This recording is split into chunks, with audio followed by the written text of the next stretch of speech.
Hi friends, myself Jagdish Kapuriya, doctor Subhash technical campus Junagadh. આપણે વાત કરવાની છે ECHM environment conservation and hazards management, જેને આપણે ઇનિશિયલી ECHM છે એ કહીએ છીએ. આ સબ્જેક્ટનો કોડ છે 33403. આપણી દરેક બ્રાન્ચમાં છે, ડિપ્લોમાની દરેક બ્રાન્ચમાં બેઝિક એન્વાયરમેન્ટનું જે આ સેશન છે, પર્ટિક્યુલર સબ્જેક્ટ છે એ ભણવાનો હોય છે.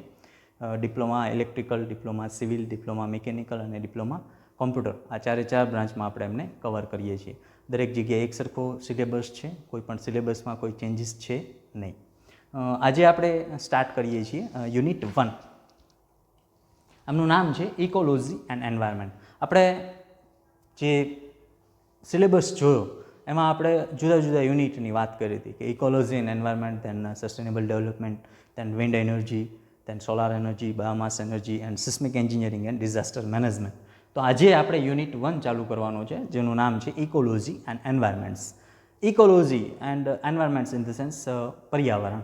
ઇકો એટલે કે નિવસન તંત્રને લગતું એવું, અને એમના પછી એન્વાયરમેન્ટની વાત કરવાની છે આ યુનિટમાં. ફર્સ્ટ ઓફ ઓલ આપણે યુનિટ 1થી છે ચાલુ કરશું. યુનિટ 1માં ક્વેશ્ચન 1 તરીકે આગળ વધશું. ઓકે, ક્વેશ્ચન 1 છે કમ્પોનન્ટ્સ ઓફ એન્વાયરમેન્ટ, એટલે કે જે પર્યાવરણ છે એમના ઘટકો કયા કયા છે. ઇકોલોજીમાં જ્યારે આપણે નિવસન તંત્ર ભણશું, ઇકોસિસ્ટમ ભણશું, ત્યારે પણ જોશું કે ઇકોસિસ્ટમના પણ જુદા જુદા કમ્પોનન્ટ્સ છે. તો ખાસ એ જોવાનું કે ડિફરન્ટ કયા છે. સામાન્ય રીતે આપણા ક્વેશ્ચન પેપરમાં 2 ક્વેશ્ચન પૂછાય છે, 2 માર્કનો 2 જુદા જુદા ક્વેશ્ચન પૂછાય છે, જેમ કે કમ્પોનન્ટ ઓફ ઇકોસિસ્ટમ, અધરવાઇઝ એમ પણ પૂછે કમ્પોનન્ટ ઓફ એન્વાયરમેન્ટ. તો આપણે આજે ભણવાનું છે component of environment. Basic environment છે, આ ધોરણ 3થી આવે છે. પર્યાવરણ છે તમે ધોરણ સ્ટાન્ડર્ડ 3થી ભણતા હશો અને અત્યાર સુધી આપણે પહોંચ્યા છું, તો ઘણી બધી વાતો છે એ આવતી હશે. બેઝિક સ્ટાન્ડર્ડ 3માં જે આવશે એ બેઝિક આવશે. હવે જે આપણે ભણવાનું છે એ બ્રોડ વેમાં ભણવાનું છે, ઇન ડિટેલ્સમાં ભણવાનું છે. એનું કારણ છે કે આપણે જ્યારે એન્જિનિયર થઈ જઈશું, આ એન્જિનિયર એક સારો એન્જિનિયર ક્યારે બને, તો કે એ એન્વાયરમેન્ટને સાથે લઈને ચાલે તો કંઈક સારો એન્જિનિયર બનશે. જ્યારથી એન્વાયરમેન્ટ ડેવલપ થયું છે પૃથ્વી પાસે, આ એક જ આખા બ્રહ્માંડમાં આપણે જાણીએ છીએ ત્યાં સુધીમાં એક જ પૃથ્વી છે, અને એ પૃથ્વી પર્ટિક્યુલર એવી વસ્તુ છે જ્યાં એવું એન્વાયરમેન્ટ જનરેટ થયું છે કે ત્યાં સજીવો છે પોતાની રીતે વિકાસ કરે. સજીવોમાં બધા આવી જશે, પ્રાણીઓ, પક્ષીઓ, સમુદ્રની અંદર રહેતા લોકો, ધરતી ઉપર રહેતા, સમુદ્રની અંદર રહેતા સજીવો અને ધરતી ઉપર રહેતા દરેક પ્રાણીઓમાં એમાં એક માણસ પણ આવી જશે. પણ જ્યારથી ઇન્ડસ્ટ્રીયલ ડેવલપમેન્ટ થયું છે, ઇન્ડસ્ટ્રીયલ જેને વિકાસ કહેવાય કે ઇન્ડસ્ટ્રીનો વિકાસ થયો, ઔદ્યોગિક વિકાસ થયો, ત્યારથી એન્વાયરમેન્ટનું ધીમે ધીમે પતન થવા માંડ્યું છે, કન્ઝર્વ થવા માંડ્યું છે. તો આવું ન થાય તો 1700ની સાલથી આપણે એમ કહીએ કે 1750થી એન્જિનિયરિંગનું ડેવલપમેન્ટ થયું છે, અને ત્યારથી ધીમે ધીમે એન્વાયરમેન્ટ છે ખરાબ થઈ રહ્યું છે. તો આપણે એટલા માટે ભણીએ છીએ કે આપણે કંઈક એવું કામ કરવાના છીએ ભવિષ્યમાં એઝ અ એન્જિનિયર તરીકે. આપણે જ્યાં ફિલ્ડમાં જવાના છીએ ત્યાં કંઈક એવું કામ કરવાના છીએ કે જે ક્યાંક ને ક્યાંક પર્યાવરણ સાથે સંકળાયેલું છે. તો આપણે એવું કામ કરીએ કે પર્યાવરણને નુકસાન ન થાય. તો હવે પર્યાવરણને નુકસાન નથી કરવું તો પહેલાં આપણે એ જાણવું પડશે કે વોટ મીન ઓફ એન્વાયરમેન્ટ, પર્યાવરણ એટલે શું. તો પર્યાવરણને જાણવું હોય તો પહેલાં એમના કમ્પોનન્ટ્સ જોવા પડશે કે એક્ઝેક્ટ આપણે કોને exactly what mean of environment, exact પર્યાવરણ એટલે શું, એમ ખરેખર પર્યાવરણ શું છે, તો એ જોઈશું આપણે. તો આ પાર્ટ્સમાં આપણે કમ્પોનન્ટ ઓફ એન્વાયરમેન્ટ જોઈશું, જે બેઝિક તમે સ્ટાન્ડર્ડ 3માં ભણેલા છે એ જ કમ્પોનન્ટ્સમાં કંઈ ચેન્જ થયેલા નથી. જેમ કે એટમોસ્ફિયર છે, હાઇડ્રોસ્ફિયર છે, ધેન લિથોસ્ફિયર છે, બાયોસ્ફિયર છે. આ 4 સ્ફિયર એઝ ઇટ ઇઝ આપણે ભણવાના છે, પણ ઇન ડિટેલમાં જોશું. ઓકે, સ્ટેપ બાય સ્ટેપ આપણે આગળ વધતા છીએ. Our environment provide us with varieties of goods and service necessary for our day to day lives. Day to day lives આપણે ઘણું બધું એન્વાયરમેન્ટ છે આપે છે. આ જે પણ વસ્તુ આપણે એન્વાયરમેન્ટ આપે છે એ કંઈક ને કંઈક એમના પોતાનામાંથી કાઢી અને આપને દે છે. કુદરત પાસે એવી ઘણી બધી પ્રોપર્ટીઝ છે કે જેમનો ઉપયોગ કરીને આપણે આગળ વધી શકીએ, બીજાની જિંદગી છે સરળ કરી શકીએ, બીજા સજીવોને સરળતાથી અહીંયા રહી શકે એવા પ્રયત્નો કરી શકીએ. તો નેચર આપને ઘણું બધું આપે છે. Natural resources, after all things are natural resources, બધું નેચરલ રિસોર્સિસ જ છે. તો એ નેચરલ રિસોર્સિસ જે પણ છે એ બગડે નહીં એમના માટે આપણા પ્રયત્નો હોવા જોઈએ. Natural resources are resource that exist without action of human kind. એ કુદરતી જે પણ વસ્તુ છે એ માણસો છે એમને સખત બગાડ કરે છે અને સતત એનો વપરાશ કરે છે ત્યારે ક્યાંક ને ક્યાંક એ બગડે પણ છે. Then this include all valued characteristics such is magnetic, gravitational, electrical properties and forces are etc. Natural resources may be further classified in the different way. Natural resources are materials and components, something that can be used, that can be found within the environment. આ બધું આપણે પર્યાવરણમાંથી મળે છે.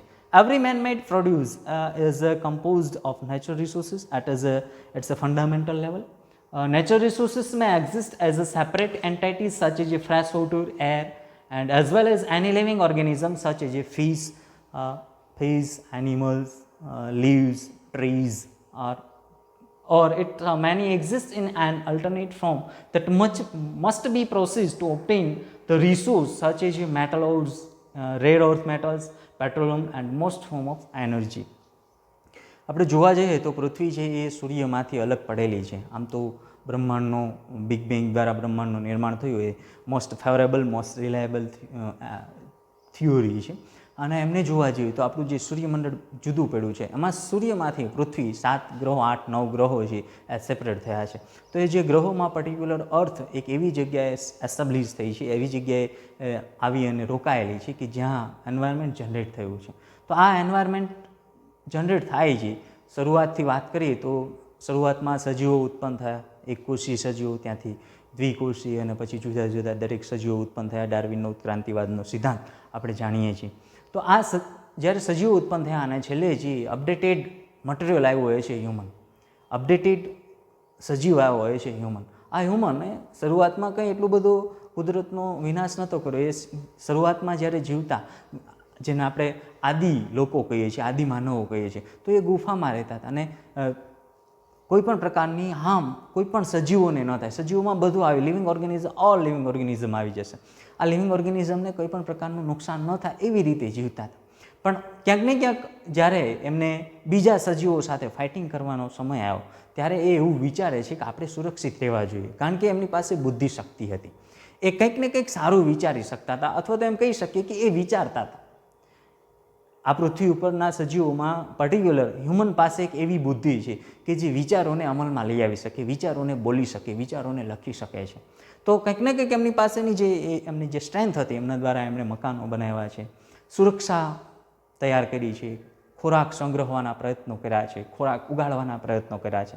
આ જ્યારે કરે છે અને અપડેટેડ જે સાયન્સ છે એમાં એ ભૌતિક સુવિધાઓ મેળવવાના પ્રયત્નો કરે છે. આ ભૌતિક સુવિધાઓ છે એ બધી કુદરત પાસેથી મળે છે. સૌપ્રથમ છે ઇલેક્ટ્રિક એનર્જી. આ ઇલેક્ટ્રિક એનર્જીનો બધા સોર્સ છે આપણે કુદરત આપે છે. પછી એ પેટ્રોલિયમ પેદાશો હોય, એ સનલાઇટ હોય, એ વિન્ડ પાવર હોય, વોટેવર, એ આપણે કુદરત આપે છે. તો એ બધું આપણે નેચરલ રિસોર્સ. આ સિવાય આપણે જરૂરી જે પણ ફૂડ્સ છે એ દરેક આપણે કુદરત આપે છે. જે પણ ભૌતિક સુવિધાઓ છે એ સુવિધાઓ તૈયાર કરવા માટેના જે કેમિકલ્સ છે, જે મટીરિયલ્સ છે, એ બધું આપણે કુદરત પાસેથી લઈએ છીએ. ઇવન આપણી અત્યારની ડે ટુ ડે લાઈફમાં સવારથી ઉઠી અને રાત્રે સૂઈએ ત્યાં સુધીમાં દરેક વસ્તુ જે આપણી પાસે બંચ ઓફ મટીરિયલ્સ છે, બધું બંચ ઓફ મટીરિયલ જે પણ છે એ પછી પ્લાસ્ટિક હોય, એ કાગળ હોય, એ કાપડ હોય, એ લાકડું હોય, વોટેવર જે પણ છે એ દરેક કુદરતી સંપત્તિ છે. એ આપણે લેબોરેટરીઝમાં પ્રિપેર કરીએ છીએ, પણ એ કેવી રીતે કરીએ છીએ કે બેઝિક રિસોર્સિસ જે છે એ કુદરતી છે અને પછી આપણે એમને આપણે જેવી રીતે જોઈએ છીએ એવી રીતે મોલ્ડ કરીએ છીએ, એવી રીતે શેપ કરીએ છીએ, એવી રીતે એમને ડિઝાઇન કરીએ છીએ અને પછી આપણે એમને વાપરીએ છીએ. પણ after all it's natural resources. તો આ નેચરલ રિસોર્સિસ હવે આપણે ડે બાય ડે પોપ્યુલેશન છે ઇન્ક્રીઝ થતું જાય છે અને નેચરમાં વોટએવર કુદરતનો એક ક્રમ છે, એ સાયકલ્સ એ મેન્ટેન કરવાના પ્રયત્ન કરશે. પણ એ મેન્ટેન કરવાના પ્રયત્નોમાં ક્યાંક ને ક્યાંક એ સાયકલ્સ છે એક્સટેન્ડ થઈ જાય છે. બરાબર? તો આ સાયકલ એક્સટેન્ડ ન થાય એના માટેના આપણા પ્રયત્નો હોવા જોઈએ. સ્ટેપ બાય સ્ટેપ જ્યારે આપણે લેક્ચર્સ આગળ વધારતા જશું એમ આપણે વધારે સારી રીતે એમની માહિતી મળશે. There is a much debate world wide our natural resources allocations. દરેક જગ્યાએ એક સરખું નેચરલ રિસોર્સિસ છે એ અવેલેબલ કદાચ ન પણ હોય. જેમ કે અમુક જગ્યાએ પેટ્રોલિયમ પેદાશો મળતી હોય, અમુક જગ્યાએ રેર અર્થ મટીરિયલ્સ મળતા હોય, અમુક જગ્યાએ ઘણું બધું પાણી હોય, અમુક જગ્યાએ જંગલો છે વધારે પ્રમાણમાં હોય, અમુક જગ્યાએ પ્રાણીઓની સંખ્યા પણ વધારે હોય, અમુક જગ્યાએ માણસો વધારે હોય, તો જે એલોકેશન્સ છે એ કુદરતી પ્રોપર આપણે એમ કહીએ કે એમને જેવી જરૂરિયાત હતી એ પ્રમાણે એમનું એલોકેશન્સ થયેલું છે. Earth resources and the resource on which mankind is dependent are provided by various sources or spheres. જુદા જુદા 4 સ્ફિયર્સ છે અથવા તો જેને આપણે લેયર્સ કહીએ, એ 4 લેયર્સ છે. એ છે atmosphere, hydrosphere, lithosphere and biosphere. આ 4 સ્ફિયર છે. એટમોસ્ફિયર એટલે વાતાવરણ, હાઇડ્રોસ્ફિયર એટલે જલાવરણ, લિથોસ્ફિયર એટલે મૃદાવરણ અને બાયોસ્ફિયર એટલે જીવાવરણ વોટેવર જીવાવરણ કે જેમાં સજીવો છે. તો આ 4 સ્ફિયરની આજે આપણે વાત કરવાની છે. Atmosphere, hydrosphere, lithosphere and biosphere. Step by step આપણે એક પછી એક જોતા જઈએ. જુદા જુદા 4 સ્ફિયર્સ છે એ કન્ઝમ કરેલા છે. This is a hydrosphere, lithosphere in the sense earth, atmosphere એટલે કે વાતાવરણ, અને આ બધા કોઈ એક જગ્યાએ ભેગા થતા હોય અથવા તો આ દરેક 3 સ્ફિયરનો ઉપયોગ કરી અને જીવાવરણ છે જનરેટ થતું હોય છે. પર્ટિક્યુલર આપણે જે વાત કરીએ છીએ એ પૃથ્વીની વાત છે. આપણી ગેલેક્સીમાં રહેલી, આપણા બ્રહ્માંડમાં રહેલી આપણી જે ગેલેક્સી છે, ગેલેક્સીમાં રહેલું આપણું સૂર્યમંડળ છે, આપણા સૂર્યમંડળમાં રહેલી આપણી જે પૃથ્વી છે, આ પૃથ્વીના સ્ફિયરની વાત છે. બીજું કંઈ આપણને ખબર નથી. બરાબર, આપણે અત્યારે કદાચ જાણતા હોય વોટેવર, પણ આપણે જે અત્યારે ભણીએ છીએ એ આપણી the motherland, the only one and motherland is the our earth, એમના વિશેની આપણે વાત કરવાની છે. First of all the atmosphere, the earth atmosphere, આમના વિશે આપણે વાત કરીશું. એટમોસ્ફિયર ઇન ધ સેન્સ જેમને આપણે વાતાવરણ કહીએ. પૃથ્વીના જે જમીન છે, જમીનથી અમુક લેયર સુધી વાતાવરણ છે એક્સટેન્ડ થયેલું છે. આમાં પણ જુદા જુદા 4 લેયર છે એ જોતા જશું એક પછી એક. એન એટમોસ્ફિયર મિનિંગ બોલ ઓર સ્ફિયર, એક એવો બોલ છે કે જે આખી પૃથ્વીની ફરતી બાજુ છે એ વીંટળાયેલો છે. is a layer or a set of layer or gases surrounding a planet, our planet, or other materials body that is held in place by the gravity of the body. આપણી પૃથ્વીની જે ગ્રેવિટેશનલ ફોર્સ છે, ગુરુત્વાકર્ષણ બળ છે, એમના દ્વારા એ આકર્ષાયેલો છે. એટલે એક્સટેન્ડ નથી થતો, અમુક લેયર છે અમુક કિલોમીટર સુધી એ ફેલાયેલો છે. An atmosphere is more likely to be retained in the gravity, that is the subject to is high and the temperature of the atmosphere is low. The atmosphere of earth is composed of, આ atmosphere, અર્થનું જે atmosphere છે એ શેનું બનેલું છે? તો nitrogen 78%, oxygen 21%, argon 0.9%, carbon dioxide 0.04%, કદાચ બુકમાં 0.02% હોય તો એ ભૂલી જાઓ. આપણે અત્યારની વાત કરીએ તો અત્યારે કાર્બન ડાયોક્સાઇડનું પ્રમાણ 0.04% છે. છેલ્લા 50 વર્ષમાં એમાં મેક્સિમમ ઇન્ક્રીઝનેસ આવી છે. અધર ગેસીસ ઇન ટ્રેસ એમાઉન્ટ, બીજા ઘણા બધા ગેસો છે, હાઇડ્રોજન છે, હિલિયમ છે, સલ્ફર ડાયોક્સાઇડ છે, આવા ઘણા બધા મટીરિયલ્સ છે એ આવેલા છે. નાઇટ્રેટ છે, નાઇટ્રાઇટ છે, આવું મટીરિયલ પણ આવેલું છે, પણ એ બહુ ટ્રેસ એમાઉન્ટમાં છે, ઓછી એમાઉન્ટમાં, અને એમનું ઇમ્પોર્ટન્સ છે આપણા એટમોસ્ફિયરમાં પર્ટિક્યુલર આપણે આટલી વસ્તુની જરૂર પડશે. Oxygen is use by the most organism for respiration, એટલે શ્વાસોશ્વાસની પ્રક્રિયામાં ઓક્સિજન છે યુઝ થાય છે દરેક પ્રકારના સજીવોમાં.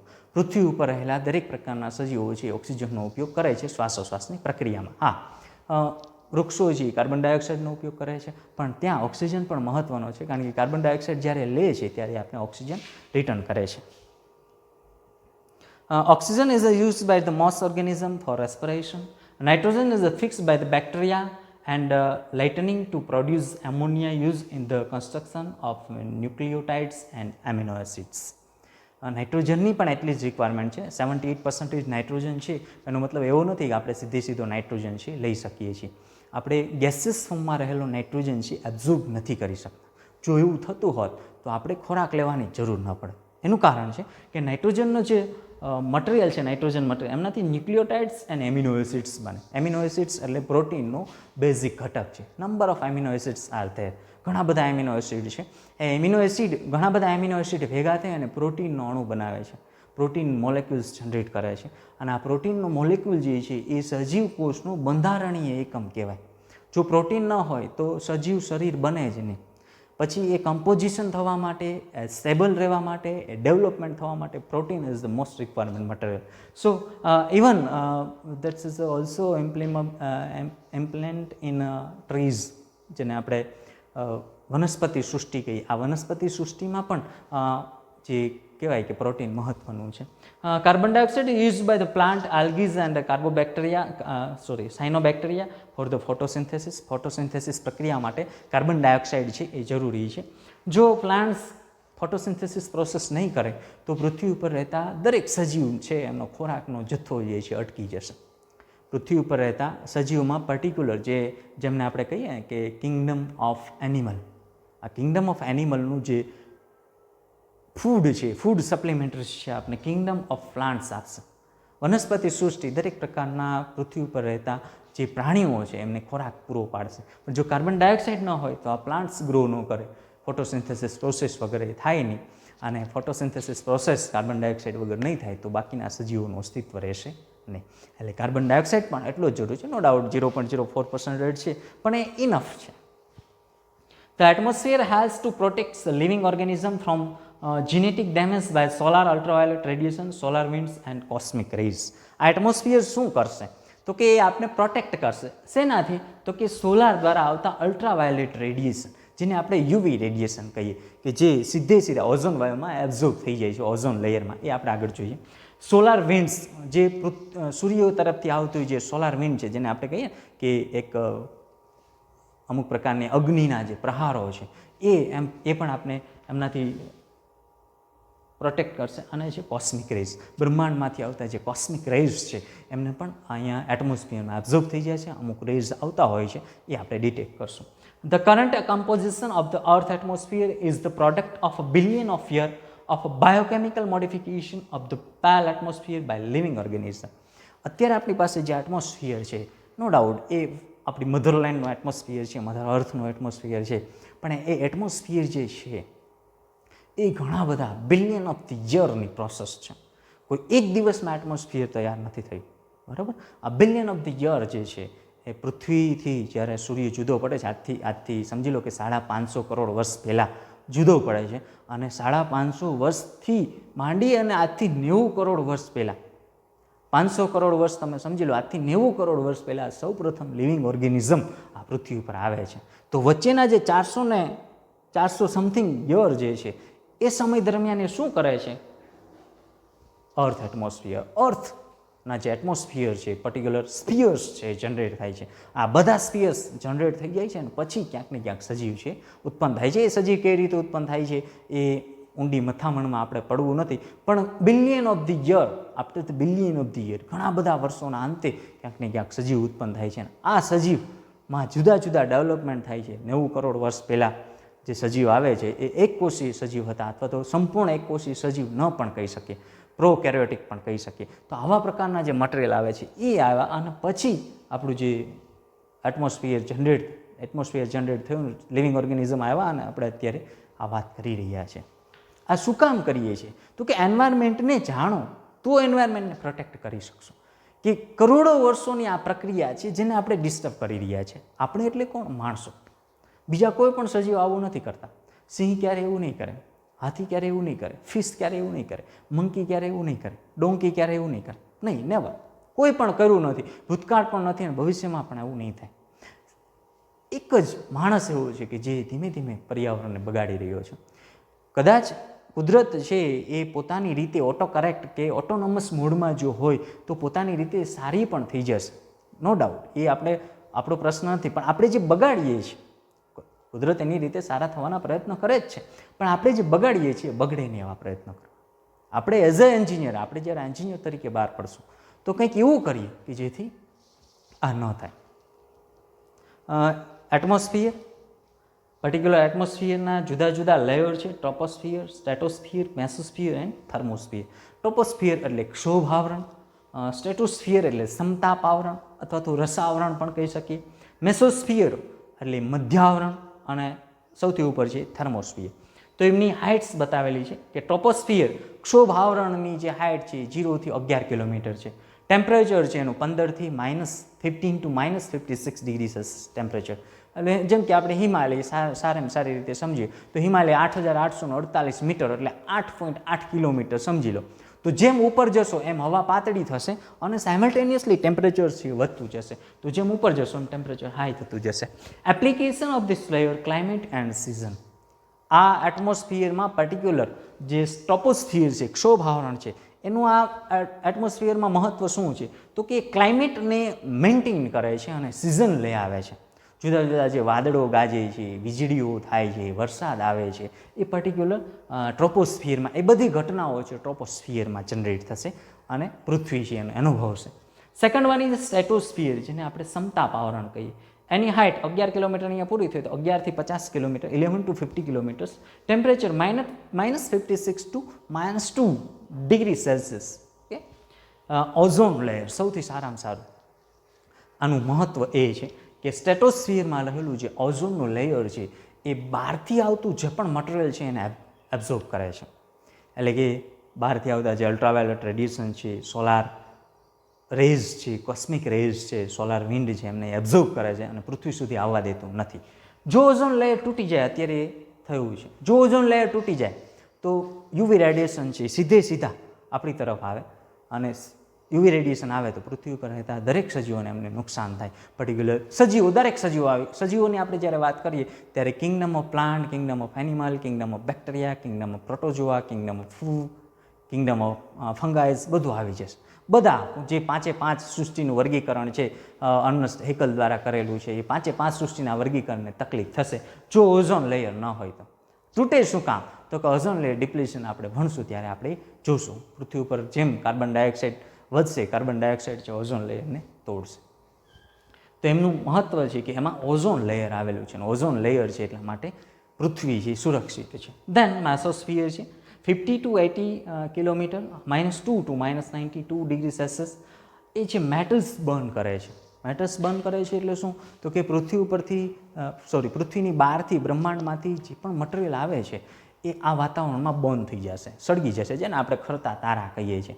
તારા જે ખરે છે એ આ લેયરમાં એ બર્ન થઈ જશે. મેસોસ્ફિયરમાં મેટલ્સ છે બર્ન થઈ જાય એટલે પૃથ્વી સુધી પહોંચે નહીં તો જો પૃથ્વી સુધી એવી મેટલ્સ આવે તો દરરોજના અઢળક બહાર બ્રહ્માંડમાંથી ઘણું બધું વસ્તુ ફેંકાતી હોય, આવતી હોય, એ સતત આવું આવે જ રાખે, ઉલ્કા પિંડ્સ પડે જ રાખે અને ક્યાંક ને ક્યાંક એક્સિડન્ટ્સ જોવા મળે. ધેન થર્મોસ્ફિયર એટલે કે ઉષ્માવરણ 80 to 700 કિલોમીટર. તો આપને ખબર પડે કે એટમોસ્ફિયરની જે લેયર છે કેટલું છે 0 to 700 કિલોમીટર, એટલે કે 700 કિલોમીટર સુધી આપણું જે વાતાવરણ છે ફેલાયેલું છે.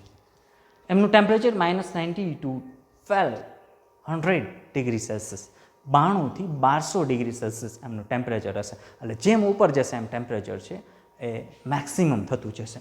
પણ 700 કિલોમીટર એટલે પૃથ્વીની આજુબાજુ જે પૃથ્વીનો ગોળો છે એમાં 700 કિલોમીટર સુધી આપણું એટમોસ્ફિયર છે આવેલું છે. એમાં સૌથી છેલ્લું આવરણ છે એ થર્મોસ્ફિયર છે. તો આયોનોસ્ફિયર ફ્રીક્વન્સી ઓફ રેડિયો કોમ્યુનિકેશન. આયોનોસ્ફિયર છે એમાં આયન રહેલા હશે, જે ઓક્સિજન અથવા તો હાઇડ્રોજન અથવા તો જેને આપણે O2 કહીએ છીએ, આવા લેયર્સ આવેલા હશે. અને બીજું છે ફ્રીક્વન્સી ઓફ રેડિયો કોમ્યુનિકેશન. અને આ આયનને લીધે પર્ટિક્યુલર જે રેડિયો ફ્રીક્વન્સી છે આપણે ત્યાંથી પાસ થશે. એટલે પછી આપણે વાયરલેસ જે પણ વસ્તુ વાપરીએ છીએ, મોબાઈલ વાપરતા હોઈએ, ઇન્ટરનેટ વાપરતા હોઈએ, ટીવી વાપરતા હોય, થિયેટર વોટએવર જે પણ વાપરીએ છીએ, અથવા તો બીજી સૃષ્ટિમાંથી કે બીજા ગ્રહો ઉપરથી આપણે કંઈ પણ સંદેશાઓ લઈએ છીએ, જેમ કે વોયેજર અહીંથી આમ આગળ ગયું છે, અત્યારે સેટર્ન સુધી પહોંચેલું છે, તો ત્યાંથી આપણે મળતા જે સંદેશાઓ છે એ આયનોસ્ફિયર આપણે એવું કરી દે છે કે આયનોસ્ફિયર આપણે એ પસાર થવા દે, આપણે પાસ કરશે. તો આપણું એટમોસ્ફિયર છે પર્ટિક્યુલર એક સાઈડથી બતાવેલું છે, આપણે ઓવરઓલ છે બતાવતા નથી પણ એક સાઈડથી બતાવેલું છે. તો આ પૃથ્વી છે, પૃથ્વીથી 0 થી 11-12 કિલોમીટર સુધી ટ્રોપોસ્ફિયર છે, 12 થી 50 સ્ટ્રેટોસ્ફિયર છે, પછી આ છે મેસોસ્ફિયર અને પછી આ થર્મોસ્ફિયર છે. થર્મોસ્ફિયરમાં પછી એક ભાગ બતાવેલો છે એક્ઝોસ્ફિયર, એ આપણે જોવાનું નથી. ઓકે, એક્ઝોસ્ફિયર આપણા કંઈ કામનું છે નહીં, કારણ કે એ 700થી વધી અને 1,90,000 કિલોમીટર સુધી છે ફરતું હોય છે, પણ એમનું આપણે કંઈ ઇમ્પોર્ટન્સ છે નહીં. આપણે આટલું જોવાનું છે. ટ્રોપોસ્ફિયરમાં શું થાય છે તો કે બધા વાદળાઓ છે, વીજળીઓ છે, જેને આપણે ક્લાઉડ્સ કહીએ અથવા તો લાઇટનિંગ કહીએ, એ બધું અહીંયા થશે. પૃથ્વી ઉપર રહેલો દરેક પદાર્થ છે એ આમની બહાર નથી, એટલે સૌથી ઊંચામાં ઊંચું જો કોઈ હોય તો હિમાલય છે. તો હિમાલય 8.8 કિલોમીટર સુધી છે, જ્યારે આપણું ટ્રોપોસ્ફિયર 11 થી 12 કિલોમીટર સુધી એક્સટેન્ડ થયેલું છે. આપણા જે હવાઈ જહાજો છે એ બધા ટ્રોપોસ્ફિયરમાં ચાલશે. ધેન ઓઝોન છે. આપણા જે સ્પેસ શટલ છે અને આપણા જે યુદ્ધ વાહનો છે એ કદાચ અહીંયા સુધી જઈ શકે. મેસોસ્ફિયર છે, મેટરને બંધ કરશે. અને થર્મોસ્ફિયર છે, આપણા બધા સેટેલાઇટ્સ છે એ થર્મોસ્ફિયરમાં હશે. અહીંયા 100 કિલોમીટર કાર્બન લાઇન બતાવેલી છે, એમનું આપણે કાંઈ મહત્વ નથી. તો આ છે અર્થ એટમોસ્ફિયર. જુદા જુદા એટમોસ્ફિયરના જુદા જુદા ભાગ બતાવેલા છે. ધેન સેકન્ડ વન ઇઝ હાઇડ્રોસ્ફિયર, એટલે કે જલાવરણ. બરાબર, પૃથ્વી ઉપર રહેલું બધા પ્રકારનું જે પાણી છે એ બધું જલાવરણમાં આવશે. The hydrosphere is the combined mass of water found on under and above the surface of planet Earth. પૃથ્વીની નીચે અને પૃથ્વીની સપાટી ઉપર જે પણ પાણી છે એ બધાનું કોમ્બિનેશન એટલે આપણું હાઇડ્રોસ્ફિયર. Although Earth hydrosphere has been around for longer than 4 billion years, it continues to change in a shape. 4 billion યર્સથી એ જનરેટ થયેલું છે અને સતત ચેન્જીસ એમાં આવતા રહે છે. This is caused by sea floor spreading and continental drift which rearrange the land and ocean. Continental Unit 6માં તમે જોશો જુદા જુદા જે ખંડો ડિવાઈડ થયા છે એમાં પર્ટિક્યુલર ટેક્ટોનિક પ્લેટ છે. ટેક્ટોનિક પ્લેટના વિભાજનથી ક્યાંક ને ક્યાંક પૃથ્વીનું જે લેયર છે જેને આપણે જમીન કહીએ, જમીન અસ્તિત્વમાં આવી અને સી છે રીઅરેન્જમેન્ટ થયા છે. It has been estimated that there are 1386 million cubic kilometres, એટલે કે 3300 crore 30 lakh cubic miles of water on અર્થ. આટલું પાણી છે પૃથ્વી ઉપર આવેલું છે. આપણે ટોટલ કેટલું પાણી આવેલું છે એનું કંઈ મહત્વ નથી, આપણે આ જોવાનું છે. This includes water in liquid and frozen from in ground water, ocean, lakes and stream. પૃથ્વી ઉપર પાણી ઘણી બધી રીતે આવેલું છે, જેમ કે સમુદ્રમાં પાણી હશે, સૌથી વધારે સમુદ્રમાં પાણી છે. ધેન ફ્રોઝન એટલે બરફ સ્વરૂપે હશે, હિમાલય ઉપર હોય, આલ્પ્સની પર્વતમાળાઓમાં હોય, નોર્થ પોલ ઉપર હોય કે સાઉથ પોલ, ઉત્તર ધ્રુવ કે દક્ષિણ ધ્રુવ, આલ્પ્સની પર્વતમાળાઓમાં કે હિમાલયમાં જે પણ ઊંચી પર્વતમાળાઓમાં છે, સાઇબિરિયામાં જે પણ બરફ જામેલો છે એ દરેક બરફ એ પણ ગણી લઈશું. જમીનની સપાટીની નીચે જે પાણી છે, ગ્રાઉન્ડ વોટર છે, એ પણ હાઇડ્રોસ્ફિયરમાં આવશે. તેમ ઘણી બધી નદીઓ છે, 12 માસ ચાલે છે, ઘણા બધા ઝરણાઓ છે, તળાવો છે, સરોવરો છે, જે પણ પાણીનો જથ્થો છે બધો હાઇડ્રોસ્ફિયરમાં આવશે. એમાં સોલ્ટ વોટર છે 97.5%. આ પૃથ્વી ઉપર જે 100% પાણી છે એમાં 97.5% પાણી છે એ ખારું પાણી છે અને ફ્રેશ વોટર જેને આપણે મીઠું પાણી કહીએ 2.5% છે. નો ડાઉટ આપણે પાણી જે મીઠું પાણી છે એ દરિયાની જ દેન છે, પણ આપણી પાસે અવેલેબલ અત્યારે 2.5% છે. ઓફ ધીસ ફ્રેશ વોટર, આ જે સારું પાણી છે આ પાણીનો આપણે ઉપયોગ ક્યાં કરી શકીએ? સોલ્ટ વોટરનો. એક તો એમાંથી કેમિકલ સેપરેટ કરવા માટે યુઝ કરી શકીએ, જે પાવર પ્લાન્ટ્સ છે, પછી હાઇડ્રો પાવર પ્લાન્ટ્સ હોય તો એમાં ઉર્જા જનરેટ કરી શકીએ, ન્યુક્લિયર પાવર પ્લાન્ટને કુલિંગ માટે આપણે ઉપયોગ કરી શકીએ, અમુક ઇન્ડસ્ટ્રીઝમાં એનો યુઝ થાય, અમુક મટીરિયલ છે એમાં સેપરેટ કરી શકીએ એવું. અને બીજું શું કરી શકીએ તો કે વહાણ ચલાવી શકીએ, ઘણું બધું ફૂડ છે એ સેપરેટ કરી શકીએ, જેમ કે માછલી પકડી વહાણવટું કરી શકીએ, એમાંથી માછલીઓ છે બહાર કાઢી શકીએ અને ટ્રાન્સપોર્ટેશન કરી શકીએ જહાજો દ્વારા. પણ ફ્રેશ વોટર જે છે 2.5% એ ક્યાં સંગ્રહાયેલું છે? જુદું જુદું. આ 2.5% ને 100% ગણીએ તો 68.9% is in the form of ice and permanent snow cover in the Arctic, the Antarctic and mountain glaciers. આ જે 2.5% પાણી છે એને આપણે 100% ગણીએ તો એમાં 68.9% જે પાણી છે એ ઉત્તર ધ્રુવ, દક્ષિણ ધ્રુવ અને માઉન્ટેનમાં જે બરફ સ્વરૂપે પાણી છે એ છે. Then 30.8% is in the form of fresh ground water, જમીનની નીચે તાજું પાણી અથવા મીઠું પાણી છે. અને 0.3% of the fresh water on earth is in easily accessible lakes, reservoir and river system. આપણી પાસે નદીઓ જે પણ છે એ, આપણી પાસે જે સરોવરો છે, આપણી પાસે જે તળાવો છે, આપણી પાસે જે ઝરણાઓ છે એ ઝરણાઓમાં 0.3% પાણી છે. આ પાણીનો ઉપયોગ આપણે ઇઝીલી એક્સેસ કરી શકીએ. આમને આપણે પંપ આઉટ કરવું પડે, આમનું કાંઈ ના થાય. એ વાતાવરણનું ટેમ્પરેચર જેમ વધે એમ બરફ છે એ ઓગળી અને પાણી ભળતું જાય અને ખારું પાણી બનતું જાય. એટલે એટમોસ્ફિયરને જ્યારે બચાવશો ત્યારે આપણે આ ગ્લેસિયસને બચાવશું. આ ગ્લેસિયસ બચે છે ત્યારે આ 2.5% પાણી છે બચશે. અને આ 2.5% પાણીથી આપણે સર્વાઈવ કરવાનું છે. એનું કારણ છે કે આટલું બધું પોપ્યુલેશન ભૂતકાળમાં ક્યારેય હતું જ નહીં, અને ડે બાય ડે જેમ પોપ્યુલેશન ઇન્ક્રીઝ થશે એમ દરેક નેચરલ રિસોર્સિસની રિક્વાયરમેન્ટ વધશે. પછી ફૂડ હોય, પછી જમીન હોય, દેન ઇટ્સ અ વોટર. જમીન હોય, પાણી હોય, મકાન હોય, વોટ એવર, કંઈક ને કંઈક રિક્વાયરમેન્ટ છે. તો જો એટમોસ્ફિયર ગરમ ન થાય તો આ ગ્લેશિયર પીગળે નહીં, ગ્લેશિયર પીગળે નહીં તો આ જથ્થો છે અનામત રહે. The total mass of Earth's hydrosphere is about whatever, એ બધું એનાલોગ્સ છે, એમની આપણે કંઈ જરૂરિયાત છે નહીં, એ આપણે આગળના આમાં લઈ જ લીધું છે. પર્ટિક્યુલર આ સાયકલ છે એ ચાલે છે. ક્યાંક ને ક્યાંક ઓશનમાં જે પાણી છે સન વોટરના લીધે ઇવોપરેટ થાય છે, ક્લાઉડ્સ જનરેટ થાય છે, ટેમ્પરેચર મેન્ટેન થઈ ફરી પાછું એ રેઇનના ફોર્મમાં આપણી પાસે આવે છે. આપણે ગ્રાઉન્ડ વોટર તરીકે સ્ટોર થાય છે, જેટલું સ્ટોર થઈ શકે મેક્સિમમ કેપેસિટી પ્રમાણે સ્ટોર થાય છે. વધારાનું પાણી બધું દરિયામાં જાય છે. તો આ સાયકલ છે એઝ ઇટ ઇઝ ચાલવી જોઈએ. પણ આપણે શું કરીએ છીએ એઝ અ હ્યુમન, આપણે શું કરીએ છીએ તો કે આ સાયકલ ચાલે છે, નો ડાઉટ. આ સાયકલ જો ન ચાલે તો આપણી પાસે ફ્રેશ વોટરના ઘણા બધા પ્રોબ્લેમ ઉત્પન્ન થાય. જૂનાગઢમાં રહેતા અથવા તો ગુજરાતમાં રહેતા કે ઇન્ડિયામાં રહેતા દરેક લોકોને એ ખબર છે કે પાણીની શું રિક્વાયરમેન્ટ છે. જો 1-2 વર્ષ વરસાદ સારો ન પડે તો ઘણા બધા પાણીના પ્રોબ્લેમ્સ છે થતા હોય છે.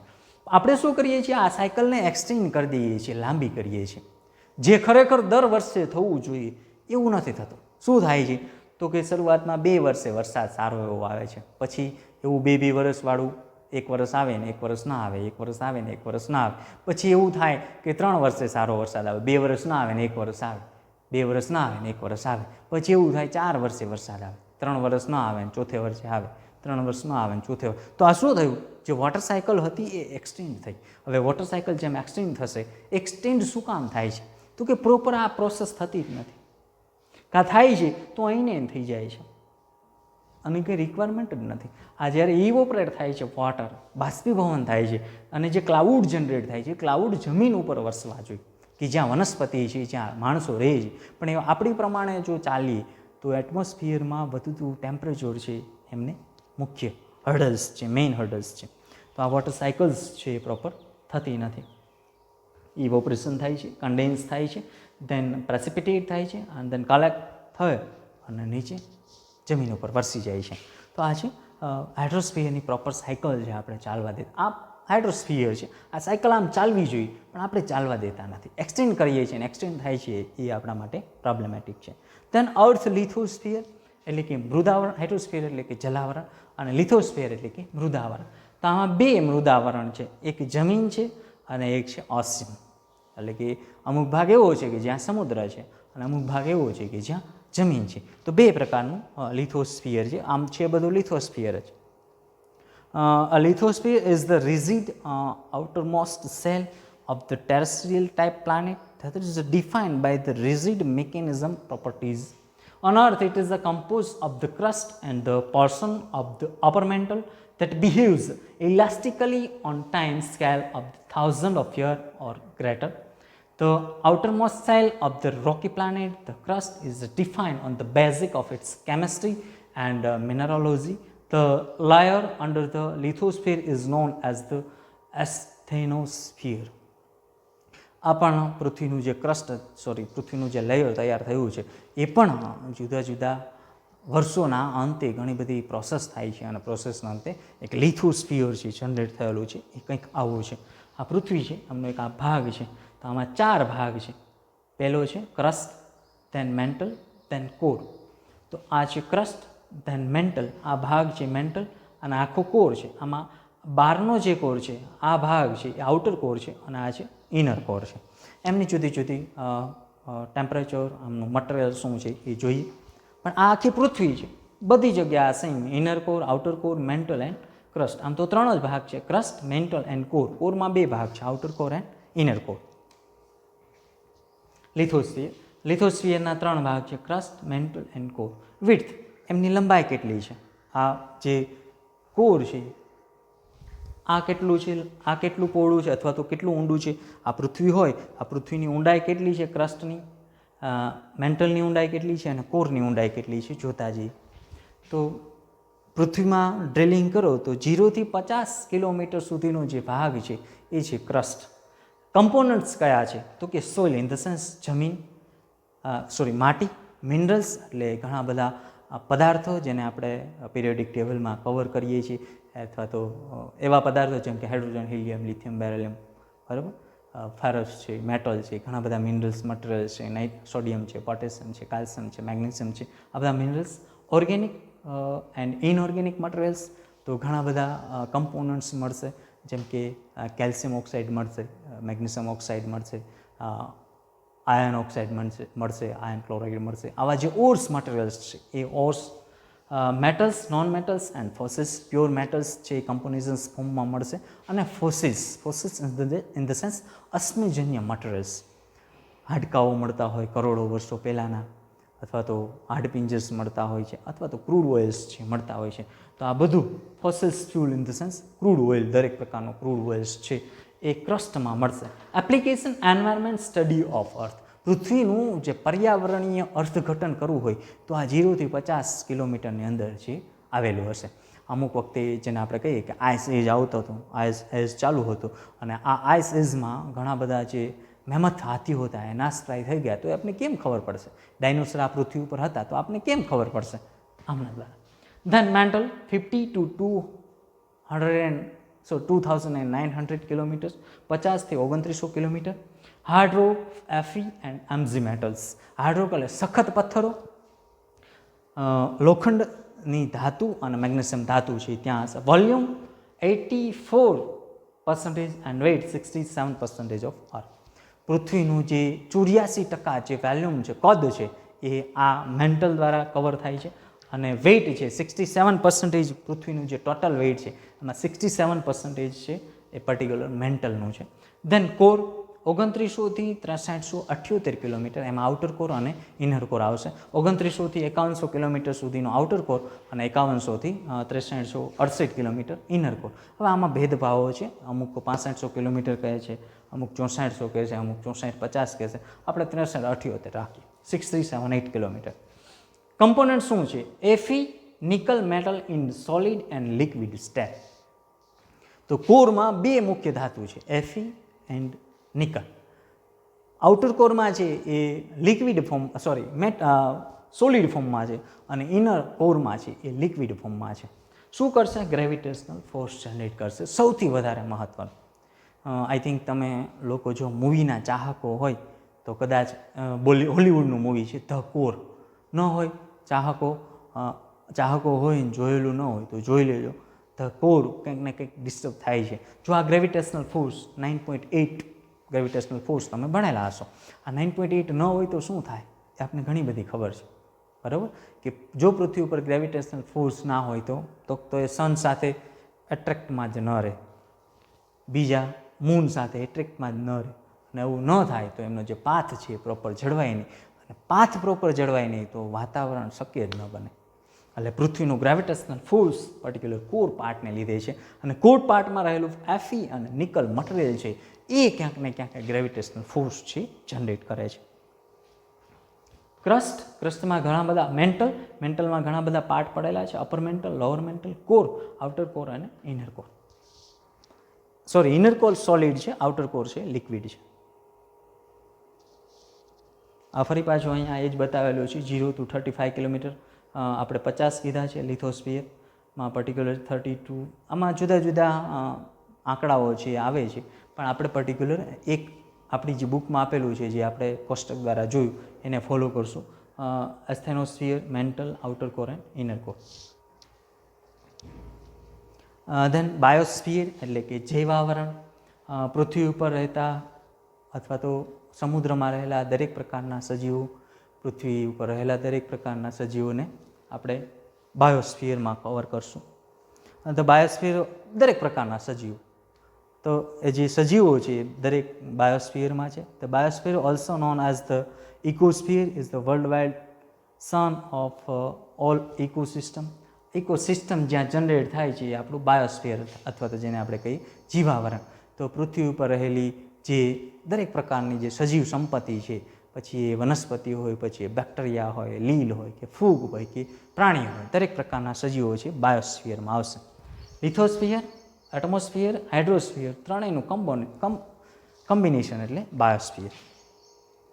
એમાં જીઓસ્ફિયર અને બાયોસ્ફિયર બે છે. જીઓસ્ફિયરમાં બધા છે અને આપણે જીઓસ્ફિયર સેપરેટ કરશું અને આ બાયોસ્ફિયર.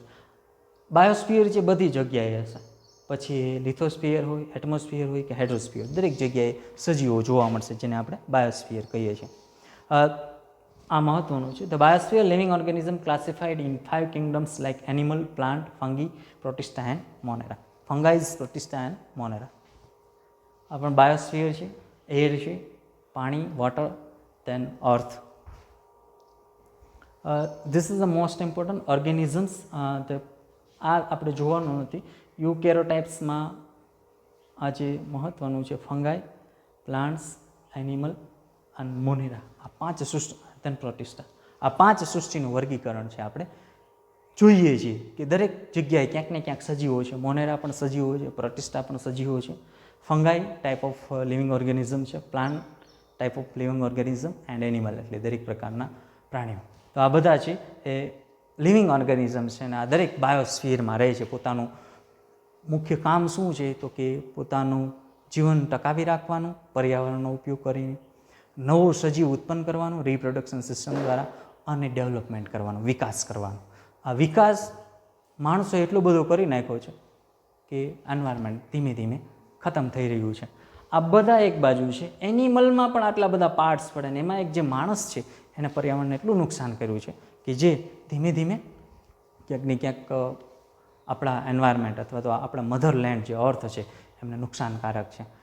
તો આ હતું કમ્પોનન્ટ ઓફ એન્વાયરમેન્ટ કે બેઝિક ઓફ એન્વાયરમેન્ટ પણ કહી શકીએ કે જો આ નહીં ખબર હોય તો એન્વાયરમેન્ટની કંઈ ખબર નહીં પડે. આપણી પાસે આ રિસોર્સિસ અવેલેબલ છે, એનો ઉપયોગ કરીએ છીએ અને ક્યાંક ને ક્યાંક આપણે ડેવલપમેન્ટ કરીએ છીએ, આપણે વિકાસ કરીએ છીએ, સુવિધાઓ ભોગવીએ છીએ. પણ જો આ જ ખરાબ હશે તો આપણું કંઈ અસ્તિત્વ છે નહીં. તો બેટર છે કે કંઈક ને કંઈક એન્વાયરમેન્ટ સુધરે એવા આપણે પ્રયત્નો કરવા જોઈએ.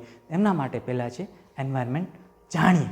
એન્વાયરમેન્ટ જાણશું તો એન્વાયરમેન્ટને સુધરવાના આપણે કંઈક ને કંઈક પ્લાન્ટ્સ અથવા તો કંઈક ને કંઈક જુદી જુદી ટેકનિક છે એપ્લાય કરશું. એઝ અ એન્જિનિયર તરીકે આપણું એવું કામ હોવું જોઈએ કે મેક્સિમમ એન્વાયરમેન્ટને નુકસાન ન થાય અને આપણે એમનો ફાયદો લઈ અથવા તો એમનો ઉપયોગ કરીએ. ફાયદો લેવાની વાત નથી, ઉપયોગ કરી શકીએ એવા પ્રયત્નો હોવા જોઈએ. Thank you friends. આ તો આજનું આપણું યુનિટ 1નો question 1 environment, component of environment. Thank you.